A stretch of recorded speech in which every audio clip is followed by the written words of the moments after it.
Bienvenidos a la Cátedra del Pop, un show para geeks y no tan geeks venezolanos. Yo soy Luis Carlos Díaz.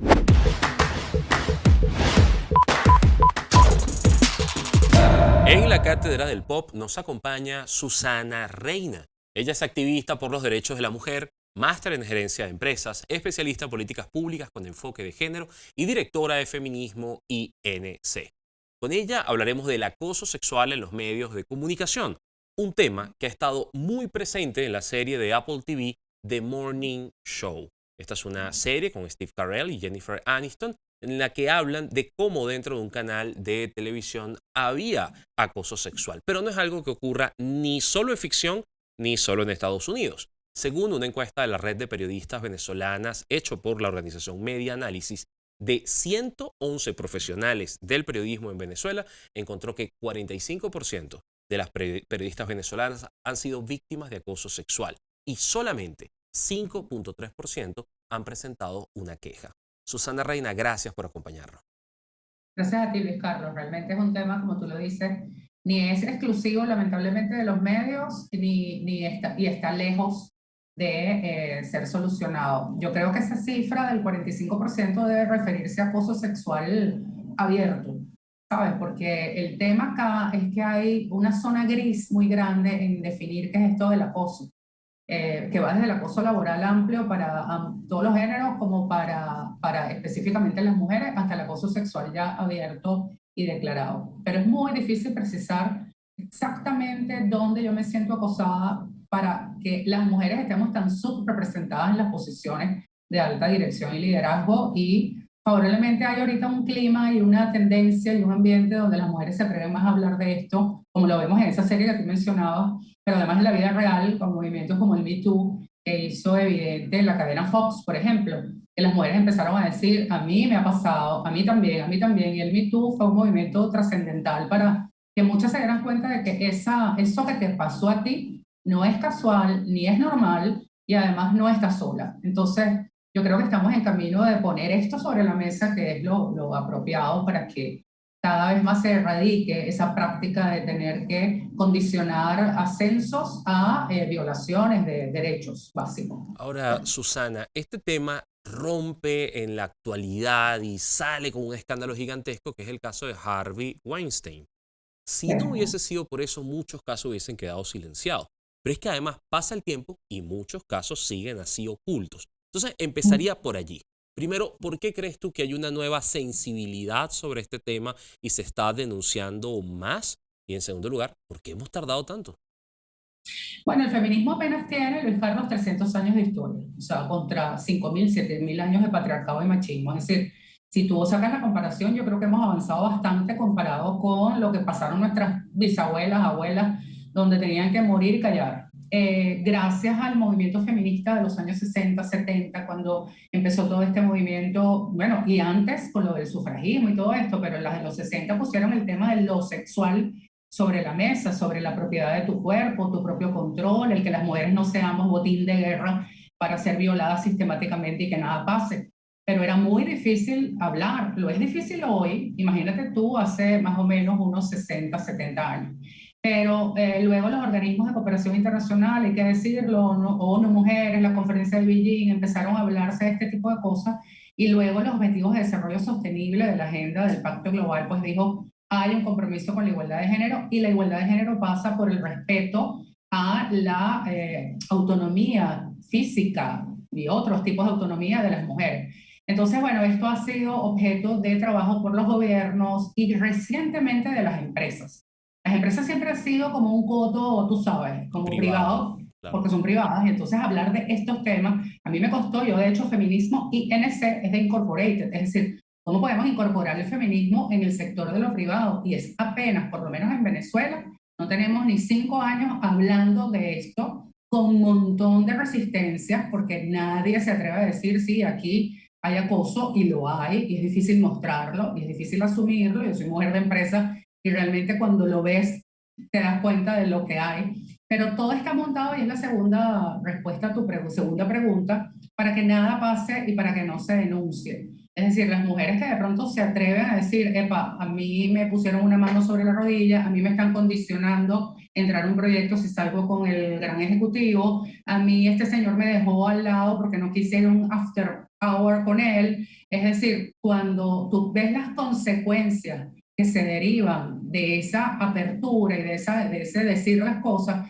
son más grandes y a las mujeres nos cuesta mucho, Luis Carlos, mantener nuestro trabajo por el tema de conciliación laboral familiar, por el tema de la maternidad, por el tema de los estereotipos y los sesgos que condicionan la participación de la mujer a ciertas posiciones. Tenemos brecha salarial, tenemos un montón de problemas y entonces muchas mujeres prefieren callar como sobrevivencia. Dicen, mira, me hago la loca, me lo sacudo como pueda, Claro. y sigo para adelante, porque lo que he visto con muchas de las que hablan es que luego, entonces hay represalias fuertes. No abiertamente, porque nadie te va a decir que hay una norma y un reglamento que impide que las mujeres denuncien, no, pero hay mecanismos o reglas no escritas del juego que impiden que muchas se atrevan a hablar.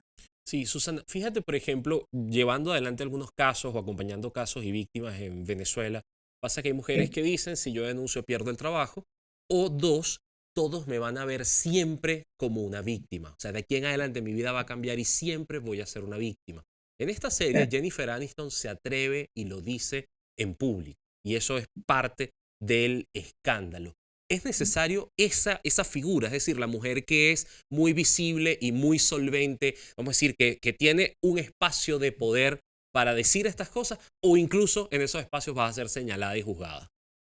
Siempre va a quedar como la problemática conflictiva, es el precio que pagan las pioneras siempre que rompen, tú sabes, el celofán, como se dice, y algo te va a llevar, pero gracias a ese tipo de acciones es que las cosas pueden cambiar, o sea, son realmente elementos que cambian las reglas de juego y hacen como un terremoto y todo se reordena.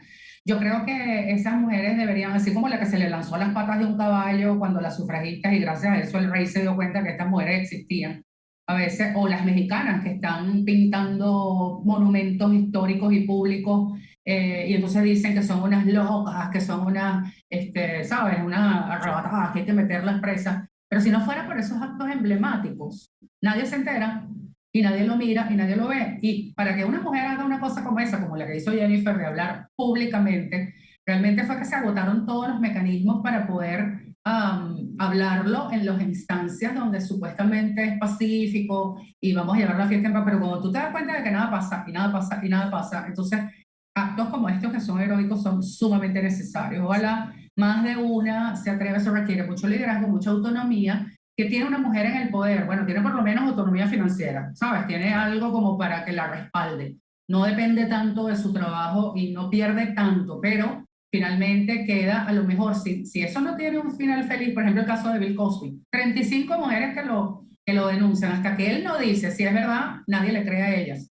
Pero a pesar de ese descrédito, a pesar de ese señalamiento y a pesar de esa exclusión que a veces son víctimas, hasta que no se demuestra eso, pues las cosas no cambian y yo creo que les debemos mucho a ellas, esas líderes que se atreven con todo y bueno, yo le digo a las mujeres, si alguna de ustedes me está oyendo y le está pasando, busca el respaldo de otras mujeres. Y a las mujeres le digo, vamos a creerles a ellas también, porque Sí. es distinto quedar como la única loca que dice y las demás voltean a cuando nos unimos en sororidad, en colectividad, para decir a ella también le pasa y a mí también me pasa y esto tiene que cambiar, porque no es un tema de una mujer, es un tema de un sistema que lleva a muchos hombres, también hay mujeres, hay que decirlo, abejas reinas que defienden su territorio, pero la mayoría son hombres que defienden sus cotos de poder privado y entonces juegan un poco con esto, ¿no? Para que se den cuenta de que eso no está bien, punto, y que lo paren y que lo dejen de hacer.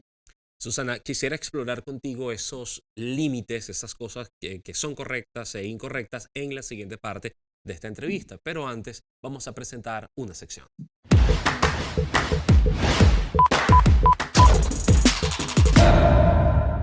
Esto es Futuro Binario y para que sepan, dentro de poco podrás realizar todos tus pagos a través de WhatsApp. Todo esto gracias a Novi, la nueva billetera virtual de Meta que podrás vincular con tu cuenta de Instagram, Facebook y WhatsApp.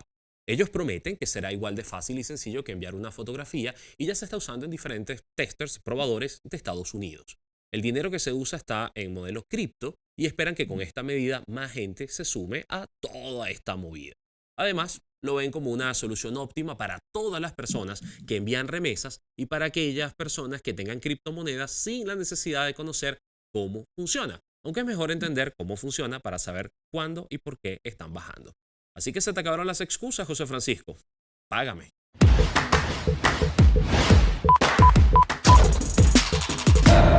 Seguimos en la Cátedra del Pop con la activista por los derechos de la mujer, Susana Reina. Susana, en la encuesta que hizo Media Análisis de más de 100 periodistas venezolanas, el 20% había dicho que la intentaron besar.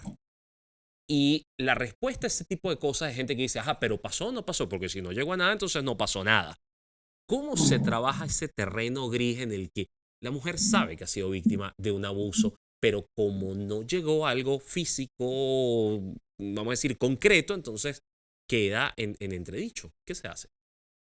Sí, bueno, yo creo más en las respuestas como sistémicas y organizacionales, es decir, ojalá todas las empresas tengan la sensibilidad necesaria como para protocolizar de alguna manera algún documento donde le haga saber a toda su población laboral que lo que está permitido y lo que no, lo que es acoso, lo que es consentimiento, lo que es hostigamiento, y definir bien como esos términos que a veces están como un poco confusos, ¿no?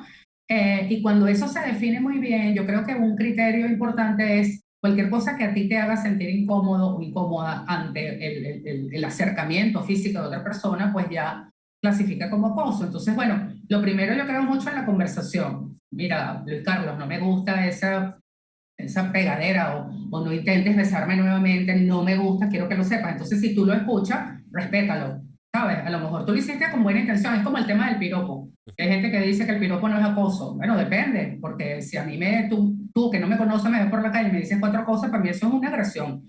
O conociéndome, te metes con algo de mis partes físicas, pues también, si no me gusta. Y te lo tengo que decir, y si yo te lo digo, tú por favor respétalo y no lo vuelvas a hacer. Ahora, si insistes, pues tiene que haber instancias claras de saber qué hago con una cosa como esta.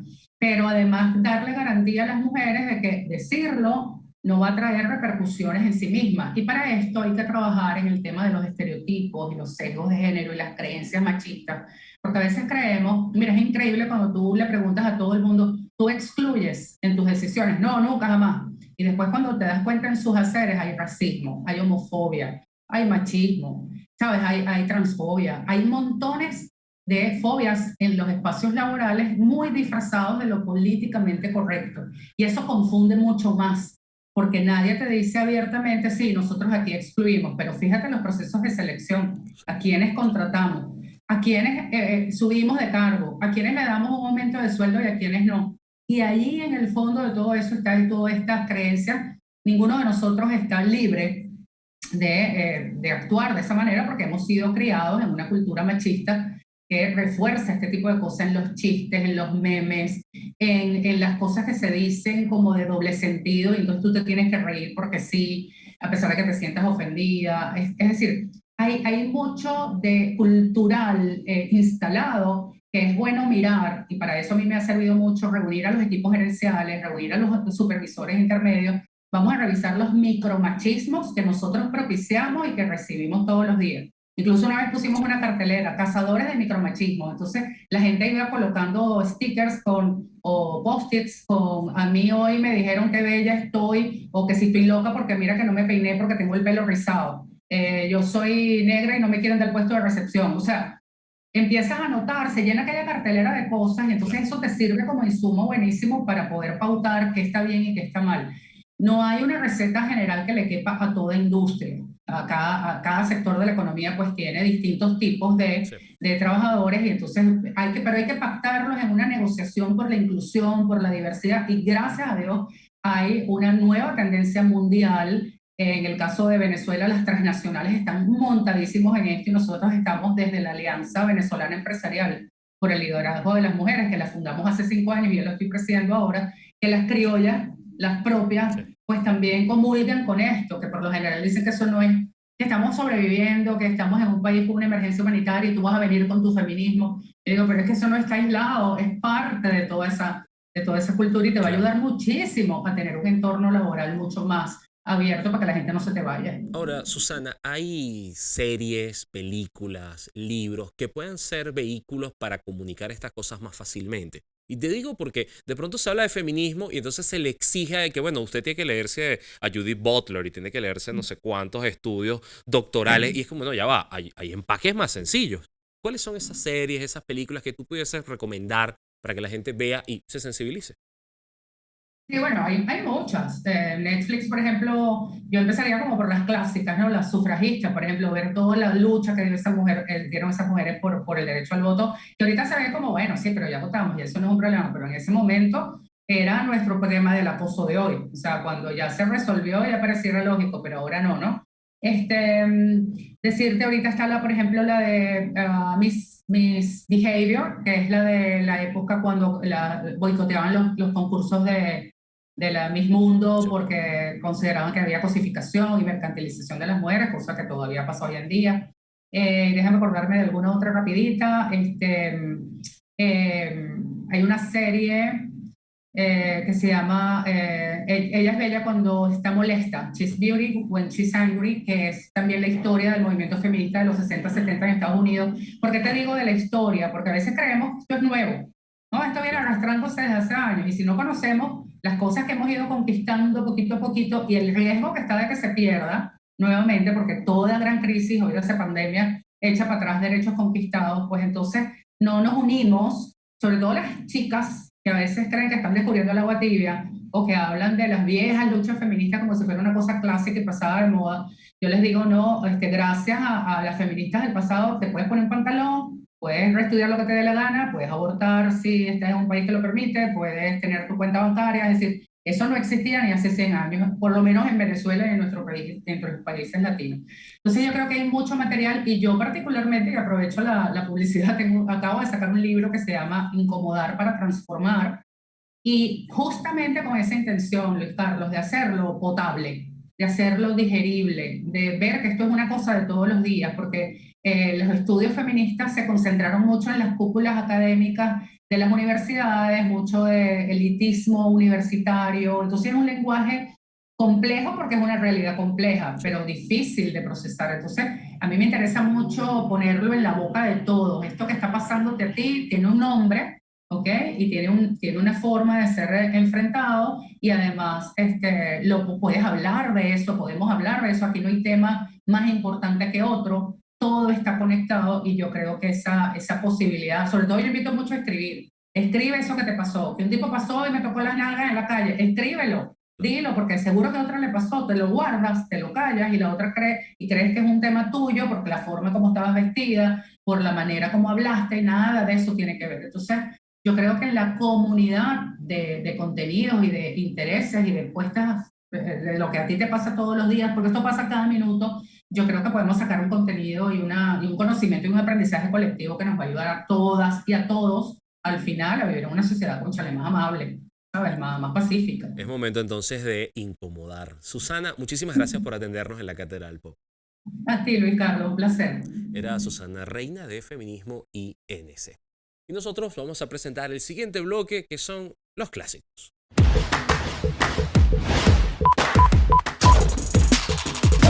Hoy vamos a hablar de una película que ha sido un poco olvidada en la historia, pero es una de las joyas del cine cómico, The Naked Gun o La Pistola Desnuda. Esta película, estrenada en 1988 y protagonizada por el Messi del cine de humor, Leslie Nielsen, es para muchos críticos el mayor exponente del humor absurdo que se ha hecho. Seguro en algún momento viste películas como Scary Movie o Una loca película épica, que son unos films paródicos que dejan mucho que desear por su humor repetitivo y francamente bobo. Pero el cine parodia existe desde los años 40 y La Pistola Desnuda es la mejor parodia a una cinta noir de policías. Dura solamente 1 hora y media, pero sus chistes absurdos se quedarán en tu memoria por mucho más tiempo. Esto fue todo por este episodio en la Cátedra del Pop. Muchísimas gracias por acompañarnos y vernos. No se olviden de las recomendaciones que hemos tenido esta semana en pantalla. Pueden seguirnos en @CátedraPop en Instagram, en todas nuestras redes sociales para mantenerse al día con las últimas noticias geeks, fechas de próximos eventos y contenido adicional que vas a disfrutar. Y ya saben, como decía Mahatma Gandhi, hasta la vista, baby. Nos vemos en la próxima cátedra.